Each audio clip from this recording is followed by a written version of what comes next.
भारतीय submarine Oman पहुंच चुकी है। मेरे प्यारे साथियों, आपको याद होगा कुछ दिनों पूर्व ही मैंने आप लोगों को एक खबर कराई थी। खबर क्या थी? 25 फरवरी को मैंने एक न्यूज कवर की थी जिसमें बताया था कि भारत ने चीन को उसी की भाषा में जवाब दिया। कैसे? भारत ने अपनी एक सबमरीन ली और उसे साउथ चाइना सी में पहुंचा दिया।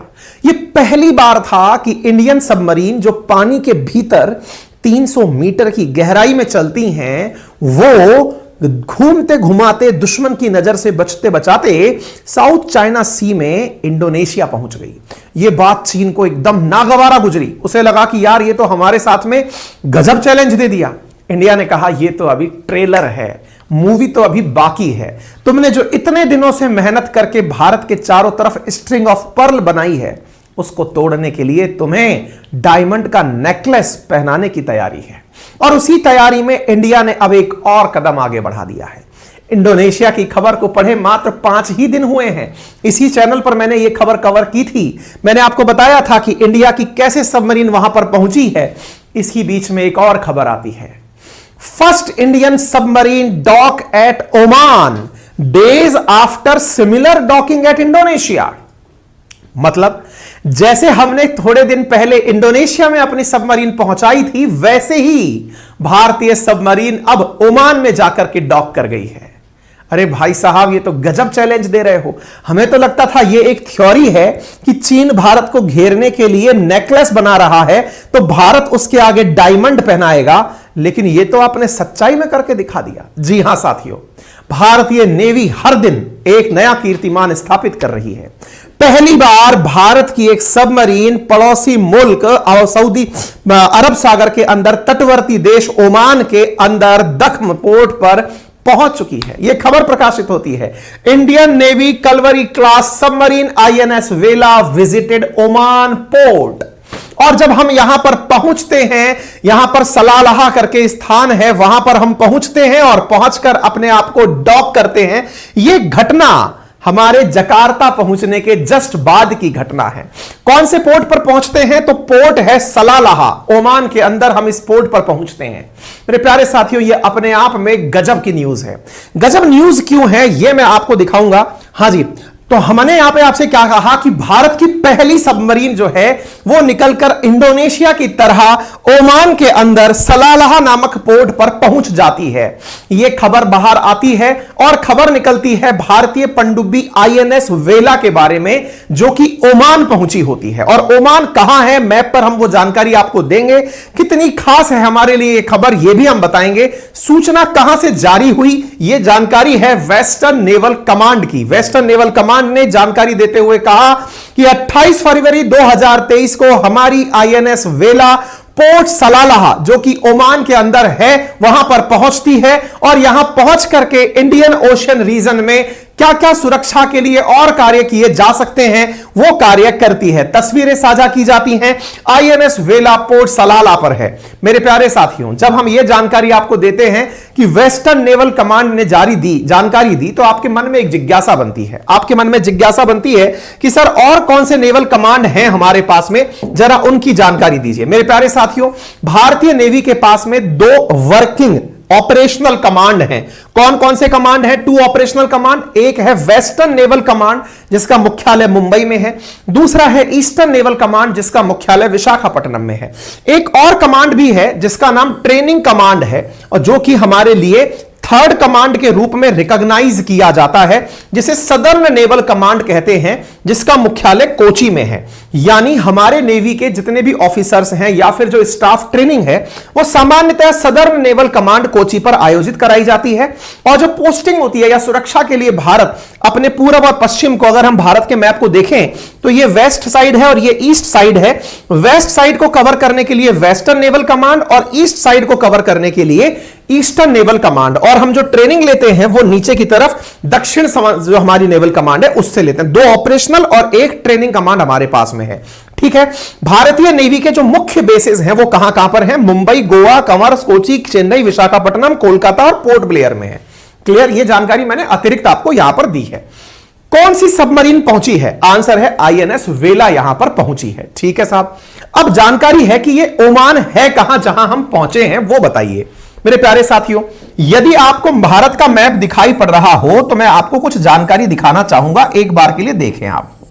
देखिए साहब, ये भारत का मैप रहा। भारत के मैप के साथ में मैं आपको कुछ और जानकारी यहां मैप के माध्यम से देने की कोशिश करता हूं। जरा पहचानिए और पहचान करके चीजों को समझने का कष्ट करिएगा। देखिए साहब, आपको यहां पर ये पाकिस्तान का बॉर्डर दिखाई दे रहा है, ये ईरान आपको दिखाई पड़ रहा है, ये अफगानिस्तान आपको दिखाई पड़ रहा है। आपको फिलहाल जो मतलब होना चाहिए वो अरेबियन सी से होना चाहिए।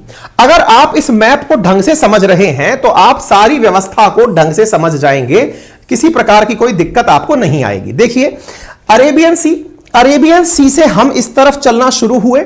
हमारे जस्ट सामने यानी कि पश्चिम का पहला तटवर्ती देश जिसका नाम है ओमान, जिसकी राजधानी है मस्कट, हमने यहां से लेकर यहां पर अपनी सबमरीन पहुंचाई। आप में से कुछ लोग कहेंगे आहा गजब बात करते हो सर, यहां से लेकर यहां तक हम ना जाने जहाज जो है वो यहां से उठा के आर्कटिक से घुसा करके जिब्राल्टर स्ट्रेट से मेडिटेरेनियन ओशन से घुसाते घुसाते यहां ले आते हैं।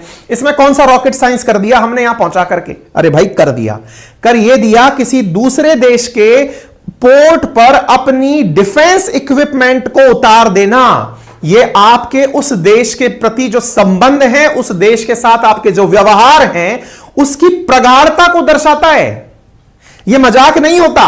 यदि आप किसी देश के साथ व्यवहार में अपना कहीं जाकर के एयर मतलब डिफेंस इक्विपमेंट, आप किसी भी तरह से सामान, जहाज तो पहुंचा दीजिए, जहाज पहुंचाने में कोई दिक्कत नहीं है, जो लड़ाई में काम आए वैसी चीजें पहुंचा दें, यह आपके गहरे मित्रवत व्यवहार का परिणाम होता है। मेरे प्यारे साथियों, इंडिया और ओमान ऑलरेडी पोर्ट ऑफ दक्म, ये जो जगह आपको दिख रही है, इसको लेकर के एक दूसरे के साथ काफी ज्यादा मित्रता में है।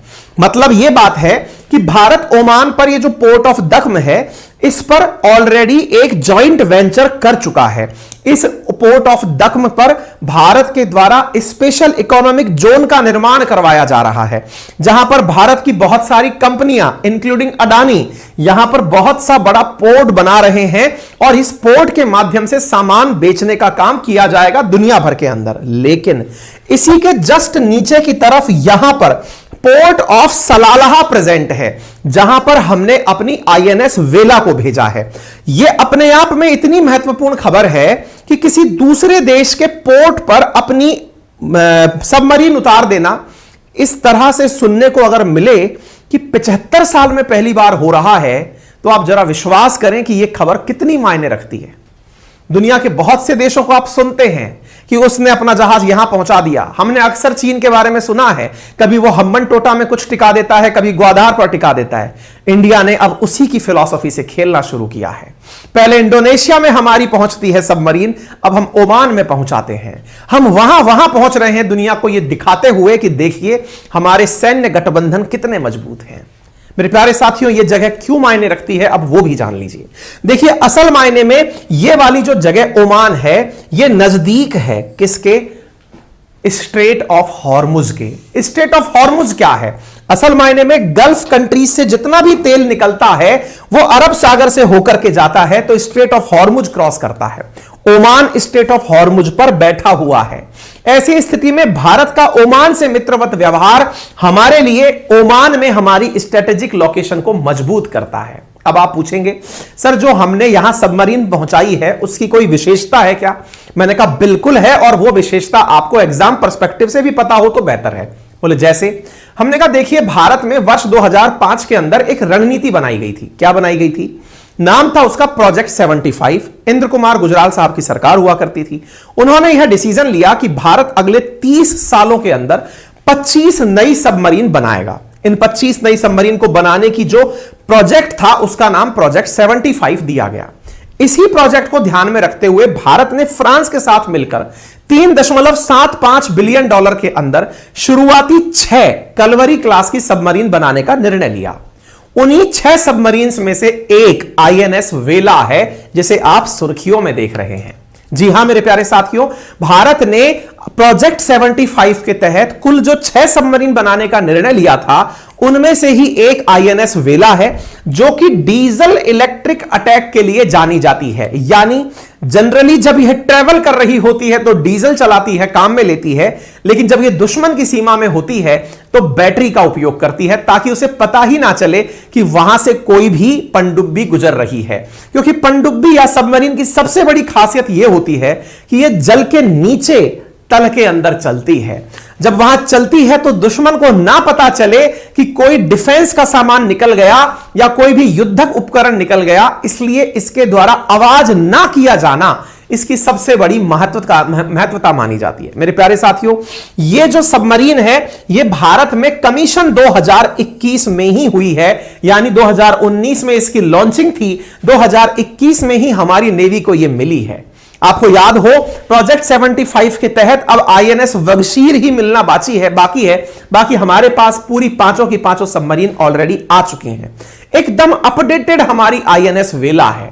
साथियों, आईएनएस वेला 25 नवंबर 2021 को ही भारतीय सेना के अंदर शामिल हुई है, भारतीय नौसेना में शामिल हुई है। कलवरी क्लास की चौथी सबमरीन है। इसकी खासियत अगर आप जानेंगे तो आप बहुत खुश हो जाएंगे। जैसे इसके अंदर साथियों एक इसका विशेष नाम है, और वो नाम है इसका साइलेंट किलर। साइलेंट किलर क्यों कहा गया? क्योंकि इसके बारे में किसी को पता ही नहीं चलता जब ये ट्रेवल करती है। बोले ऐसा कैसे?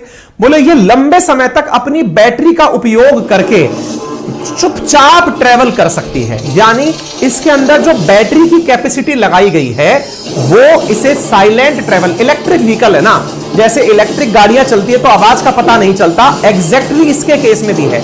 जब ये चलती है ना तो इसके बारे में किसी को ट्रेवलिंग के बारे में पता नहीं चलता। और भारत ने चूंकि इसका निर्माण मझगांव डॉकयार्ड में करवाया है, तो ये आत्मनिर्भर भारत के तहत बनी हुई हमारी सबमरीन है, और ये निकल निकल के दुनिया भर में चल रही है। ऐसी स्थिति में आप इसे देखें, इसमें एक टेक्नोलॉजी और लगी है, और वो टेक्नोलॉजी है स्टेल्थ टेक्नोलॉजी। ये स्टेल्थ टेक्नोलॉजी क्या होती है साथियों? स्टेल्थ टेक्नोलॉजी, इसकी जो बॉडी है उस पर लगाया गया एक ऐसा मटेरियल है जिसके ऊपर अगर कोई रडार भी डाले तो रडार भी इसकी इमेज कैप्चर नहीं कर सकता। यानी ये रडार से कैप्चर नहीं होती है, रडार से इसके बारे में पता नहीं चलाया जा सकता, इसलिए इसे स्टेल्थ टेक्नोलॉजी से बनाया गया है। हालांकि पानी के अंदर रडार की जगह सोनार सिस्टम काम में लिया जाता है, जिसे आप साउंड नेविगेशन एंड रेंजिंग कहते हैं, और इसलिए यह माना जाता है कि सबमरीन जितना कम आवाज करेंगी उतना ही दुश्मन से बचकर रहेंगी। क्योंकि सबमरीन पानी में डूबकर चल रही हैं तो आसपास कुछ दिखता नहीं है, अंदाजे से ही सारा ट्रेवल होता है, और उस अंदाजे के ट्रेवल में उच्च तकनीकी का उपयोग किया जाता है। उम्मीद है आपको यह जानकारी समझ में आ रही हो। इसमें 360 बैटरियां लगी हैं जिनका वजन 750 किलोग्राम है। उनकी वजह से यह 1200 किलोमीटर तक चल सकती है। आप सोचकर देखिए इसकी बैटरी की कैपेसिटी कितनी ज्यादा है कि यह 12,000 किलोमीटर अपने अंदर लगी बैटरी से ट्रेवल कर सकती है। यह सबमरीन पानी के अंदर 350 मीटर की गहराई तक उतर सकती है, यानी इतना ज्यादा प्रेशर ये अपने ऊपर होल्ड कर सकती है। और तो और ये समुद्र के अंदर 22 नॉटिकल माइल की स्पीड से गति कर सकती है, नॉट्स की गति से गति कर सकती है। साथ में इसके अंदर एक तकनीक का इस्तेमाल किया गया है जिसे मैग्नेटाइज्ड प्रपल्शन मोटर कहते हैं, जिसका मतलब होता है कि सबमरीन की जो मोटर आवाज करेगी वो आवाज बाहर नहीं जाएगी। इसी कारण से इसे साइलेंट किलर कहा जाता है। यानी आईएनएस वेला बहुत सारी खूबसूरतियों से युक्त है, और जब यह दुनिया भर के अंदर ट्रैवल कर रही है तो इसके कहने ही क्या, यानी कि एक प्रकार से दुश्मनों के लिए यह बहुत ज्यादा चैलेंजिंग साबित होती है। ठीक है सर, केवल चलती ही चलती है या कुछ मारने के गोले बारूद भी रखती है? बिल्कुल रखती है। जिस प्रकार से आप टैंक पर मिसाइल लगाते हैं, ऐसी ही मिसाइलें जब सबमरीन पर लगाई जाती हैं तो उन्हें टॉर्पीडो कहा जाता है। टॉर्पीडो सबमरीन के अंदर पाइप्स के अंदर लगाई गई मिसाइलें होती हैं। खासियत क्या है? समुद्र का पानी है, पानी के अंदर जैसे ही कोई जलती हुई चीज फेंकोगे तो वो जल जाएंगी, वो बुझ जाएंगी, और अगर बुझ गई तो फिर उसका यूज नहीं है। तो आप विचार करिए कि इसके अंदर जो सिस्टम रखाया गया है वो ऐसा है कि मतलब जो भी सबमरीन होती है उसमें यह सिस्टम होता है कि टॉर्पीडो ही एक ऐसा यंत्र होता है जो पानी के भीतर भी इग्निशन लेकर के आग के रूप में जाकर गोले के रूप में फट सकता है। इसमें 6 टॉर्पीडो ट्यूब लगाई गई हैं जो अपने साथ 18 टॉर्पीडो यानी गोले ले जा सकती हैं। इतना ही नहीं, यह अपने साथ साथ जब चलती है, अब मान लो दुश्मन है जो इसका पीछा करते हुए दूसरी सबमरीन से आ रहा है, तो यह अपने से निकाल करके समुद्र में माइंस भी बिछाती हुई निकल सकती है। यानी अब एक बार में यह 30 समुद्री माइंस समुद्र में बिछाते हुए निकल सकती है, जिससे दुश्मन का जहाज या पनडुब्बी इसके साथ में टकराए माइंस के साथ में, तो वो फट सकता है। यदि आपको यह सारी चीजें देखनी है ना, एक फिल्म है बॉलीवुड में जो बहुत बेहतरीन लगती है पनडुब्बी को समझने के लिए, गाजी अटैक नाम से एक फिल्म है, जिसमें सबमरीन के जो भी फीचर मैंने आपको बताए हैं वो आप बेहतरीन तरीके से फील कर सकते हैं। टॉर्पीडो क्या होता है, माइंस कैसे होती है, सोनार कैसे काम करता है, साउंड का क्या महत्व होता है, कितनी गहराई तक नीचे जा सकती है, सारी बातें उस फिल्म में। बॉलीवुड से ऐसी अपेक्षा नहीं थी कि वो इतनी अच्छी फिल्म एक सबमरीन को समझाने के लिए बना देगा। एक बहुत बेहतरीन फिल्म है, आप उसे देखेंगे ना तो आपको सबमरीन की काबिलियत समझ में आ जाएंगे और वेला के प्रति आपकी रेस्पेक्ट बढ़ जाएगी। ठीक है, अब हो गई वेला की बातें। अब सवाल करता है कि वेला की पहुंच जो है वो चीन और पाकिस्तान को कैसे परेशान करेगी। सबसे पहली जानकारी तो यह है क्योंकि चीन और पाकिस्तान जो है वो पहले से ही भारत को घेरने की रणनीति पर काम कर रहे हैं। कैसा काम कर रहे हैं? असल मायने में इनका प्रयास हर बार यह रहा है कि कैसे ना करके भारत को चारों तरफ से घेरा जाए। इसी क्रम में चीन ने ग्वादार पोर्ट पर सीपैक के निर्माण के लिए पाकिस्तान से एग्रीमेंट किया, यानी चाइना पाकिस्तान इकोनॉमिक कॉरिडोर का निर्माण किया। अब ये जो ग्वादार पोर्ट है, चाइना ने यह सोचा कि हम यहां पहुंच करके भारत को काउंटर कर देंगे, क्योंकि भारत का गल्फ ऑफ कच्छ और भारत की गल्फ ऑफ खंबात, बोले इसको काउंटर कर देंगे। यहां पर भारत का बहुत सारा मतलब मशीनरी सिस्टम लगा हुआ है, बहुत सारी रिफाइनरी लगी हुई है, बड़े बड़े पोर्ट, हमारे मुंद्रा जैसे पोर्ट यहां पर है, तो बोले यहां काउंटर करेंगे। यही कारण है, आपको याद हो तो चाइना जो है यहां पर कई बार अपने एडवांस वारशिप जो है ना वो इस ग्वादार पोर्ट पर भेजता रहता है। भारत ने इसे काउंटर करने के लिए ग्वादार के जस्ट बगल में यहां पर चाबहार पोर्ट ईरान में अपना बनाया हुआ है। ऐसे ही इसे काउंटर करने के लिए यहां पर दक्म पोर्ट ओमान में भारत ने बना लिया है। यानी कहने का मतलब यह हुआ कि जिस प्रकार से चीन भारत को घेरने के लिए एक और पाकिस्तान में ग्वादार, श्रीलंका के अंदर हम्बनटोटा, बांग्लादेश में चिट्टागोंग, म्यांमार के अंदर सितवे जैसे पोर्ट बनाकर के स्ट्रिंग ऑफ पर्ल माला जो है वो हमारे पास मोतियों की माला की तरह हमारी चारों तरफ एक गठबंधन, मतलब एक तरह से समझिए कि पहरेदारी करता है। भारत ने उसी का तोड़ निकालते हुए इसे नेकलेस ऑफ डायमंड पहनाया और नेकलेस ऑफ डायमंड में इसके जस्ट बाहर यहां पर हमने चाबहार पोर्ट का निर्माण, इधर की तरफ दक्म पोर्ट का निर्माण, यहां पर सेशेल्स आइलैंड में अजम्पशन आइलैंड का निर्माण, इसी प्रकार से अंडमान निकोबार आइलैंड का निर्माण, इधर की तरफ इंडोनेशिया के अंदर पोर्ट का निर्माण करते हुए हमने इसे चारों तरफ से घेरा है। आपको याद होना चाहिए पाकिस्तान इसी अरब सागर में चीन की प्रेजेंस की वजह से हाल ही में एक अमन नामक एक्सरसाइज भी किया था। हालांकि 110 देशों को इनविटेशन भेजा था, जिनमें से 103 ने मना कर दिया था। ऐसी जगह पर पाकिस्तान का प्रयास होता है कि चीन को साथ लेकर वो भारत को घेरे, लेकिन भारत अब दुनिया को यह एहसास दिलाता जा रहा है कि हम ऑन पेपर बातें नहीं करते, हम रियलिटी में बातें करते हैं। रियलिटी की बातों के लिए चाबहार, दक्म, अजम्पशन आइलैंड और यहां पर सबांग इंडोनेशिया। अब देखो इंडिया ने दो चीजें प्रूव कर दी हैं, क्या कि हम यहां पर सबांग पोर्ट पर बैठे हुए हैं इंडोनेशिया के साथ, दक्म पर बैठे हुए हैं ओमान के साथ। इसका मतलब यह हुआ हमने दोनों ही जगह अपनी सबमरीन पहुंचाकर दुनिया को यह मैसेज भी दे दिया है कि हम केवल कहते नहीं हैं, हम पहुंचाते भी हैं। भारत ने पहली बार इंडोनेशिया की राजधानी जकार्ता में अपनी सबमरीन भेजी है 75 साल के अंदर। ठीक इसी प्रकार से 75 साल में पहली बार ओमान में अपनी सबमरीन भेजी है, जो अपने आप में एक बहुत बड़ा मैसेज है पूरी वर्ल्ड कम्युनिटी के लिए कि इंडिया अब अपने देशों के साथ, जो मित्र राष्ट्र हैं, उनके साथ डिफेंस पार्टनरशिप को खुलकर प्रदर्शित कर रहा है। ऐसी स्थिति में भारत ने सिंगापुर का चांगी जो बेस है उस पर भी अपना टाई अप कर रखा है। ऐसे ही वियतनाम के अंदर भारत का टाई अप है, जापान में भारत का टाई अप है और मंगोलिया में भारत का टाई अप है। यानी अगर इनर सर्कल के माध्यम से चीन भारत को घेरता है तो आउटर सर्कल के माध्यम से भारत चीन को घेरने की रणनीति बनाता है। इसे ही हम नेकलेस ऑफ डायमंड स्ट्रेटजी कहते हैं और भारत आए दिन अब इसके प्रमाण देता जा रहा है। ओमान हमारे प्रति क्या भावना रखता है, इसकी शुरुआत कब से होती है, तो आइए मैं बताता हूं। दुनिया के सबसे महत्वपूर्ण समुद्री मार्गों में से जो अरब सागर का मार्ग है वो ओमान के तट से होकर ही गुजरता है। ओमान स्ट्रेट ऑफ हार्मुज के बहुत करीब है और स्ट्रेट ऑफ हार्मुज के करीब होने के कारण इसकी स्थिति बहुत ज्यादा मायने रखती है। अगर इसकी स्थिति को हम समझें तो भारत ने इसी की स्थिति को समझते हुए वर्ष 2018 के अंदर भारत ने ओमान के दख्म पोर्ट पर अपना एक्सेस प्राप्त किया था। यानी वर्ष 2018 में ही भारत को ओमान के अंदर प्रधानमंत्री नरेंद्र मोदी की जब ओमान यात्रा हुई थी तो उस समय हमें इस जगह की एंट्री मिली थी और हमने यहां पर अपने लिए इनसे कहा था कि हम स्पेशल इकोनॉमिक जोन बनाएंगे और यह हमारे लिए आने वाले समय में दोनों देशों के बीच काफी अच्छी रिश्तेदारी या फिर मित्रता की प्रदर्शन होगी। ओमान दौरे के अंदर ही हमने 8 समझौते यहां पर जाकर किए थे। तो पोर्ट ऑफ जो दख्म है इस पर हम लोगों को सैन्य प्रदर्शन इस्तेमाल करने की भी इजाजत 2018 में मिल गई थी। यानी एक प्रकार से ओमान में भारत की जो सैन्य प्रेजेंस है यह 2018 से देखी गई है। इतना ही नहीं, भारत दख्म के अंदर स्पेशल इकोनॉमिक जोन भी बना रहा है जो कि भारत और ओमान का एक जॉइंट वेंचर है। इसकी वजह से भारत यहां पर 9,000 करोड़ रुपए का इन्वेस्टमेंट करेगा। हाल ही में अडानी ग्रुप ने भी यहां पर कुछ अधिकारियों से मुलाकात की है। भारत अपने स्ट्रेटेजिक ऑयल रिजर्व भी दख्म पोर्ट पर बनाकर रखना चाहता है। आपको याद हो यूएई भी भारत के साथ स्ट्रेटेजिक ऑयल रिजर्व के जो टैंकर हैं वो बनाकर रखना चाहता है। इसी प्रकार से दख्म भी हमारे लिए महत्वपूर्ण हो जाएगा।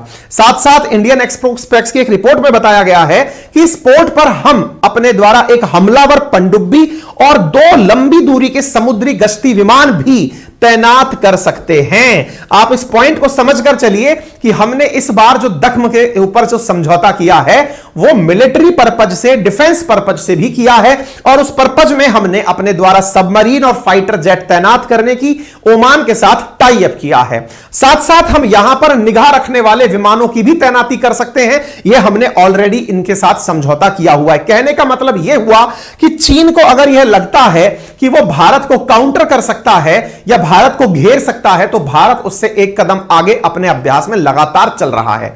क्या भारत और ओमान की मित्रता नई है? जी नहीं। भारत और ओमान मिलकर के अपने सैन्य अभ्यास अल नगाह के नाम से एक सैन्य अभ्यास करते हैं। इतना ही नहीं, भारत और ओमान के बीच में ईस्टर्न ब्रिज वायुसेना अभ्यास भी किया जाता है और भारत की नौसेना जो है ना इसके साथ नासीम अल बहा के नाम से इनके साथ में एक वो अभ्यास और करती है जो कि नौसेना का अभ्यास है। यानी हमारा ओमान के साथ में सैन्य अभ्यास जो है वो अल नगाह के नाम से होता है, हमारा वायुसेना अभ्यास ईस्टर्न ब्रिज के नाम से होता है और नासीम अल बहा के नाम से हमारा इनके साथ में नौसेना का युद्ध अभ्यास होता है।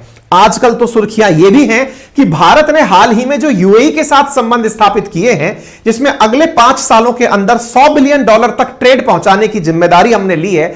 हमने हाल ही में एफटीए यानी सीएपीए साइन किया है यूएई के साथ में। ओमान की निगाह भी कुछ ऐसी ही है और वो ये मानते हैं कि भारत के साथ मिलकर क्यों ना हम पीटीए यानी प्रेफरेंशियल ट्रेड एग्रीमेंट साइन कर लें। और ये खबर जो है ये मतलब 2022 के मध्य की है जिसमें ये चीज जानकारी के रूप में निकल कर आती है कि ओमान भारत के साथ यूएई के तर्ज पर बहुत अच्छे व्यवहारिक और व्यापारिक रिश्ते रखना चाहता है।